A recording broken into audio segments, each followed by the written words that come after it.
Продолжува изградбата на станови за социјално ранливите категории, станови за млади брачни парови низ Македонија.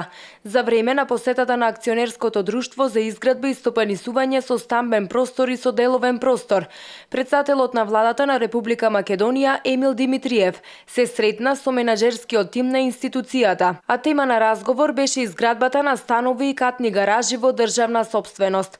Работите во оваа насока се одвиваат со посакуваното темпо, посочи премиерот Димитриев. Денес имавме одлична и конструктивна и многу корисна средба со менаџерскиот тим на акционерско друштво за стопанисување со стамбен и деловен простор.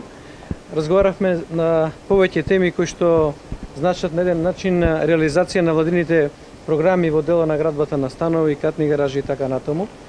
Сегментарно одевме програма по програма. Јас сум задоволен од динамиката и од степенот на реализација. Па така да во прилика би кажал во делот на градбата на становите за социјални ранливи групи досега се изградени околу 700 станови низ Република Македонија.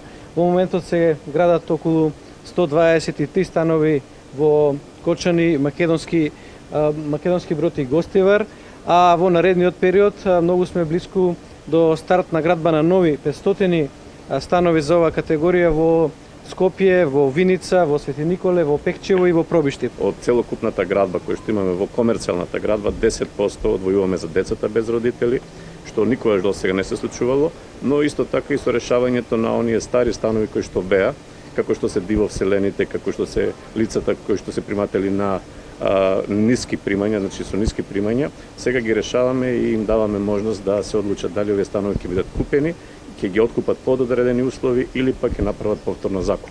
Со тоа што ќе кажам за лицата кои што се со ниски примања или градени по F1340, владата на Република Македонија донесе одлука со кое што за лицата кои што од 2006 година до денес не сме успеале, значи да им го подобриме животот или социјалната средина, доколку паднале нешто пониско, значи од она што се лица од ниски примања и станале приматели на постојана парична помош, владата се обврзува да им ги плаќа закупнината, поточно киријата. Премиерот Димитриев исто така посочи дека можноста за младите луѓе да го решат своето стамбено прашање е огромна.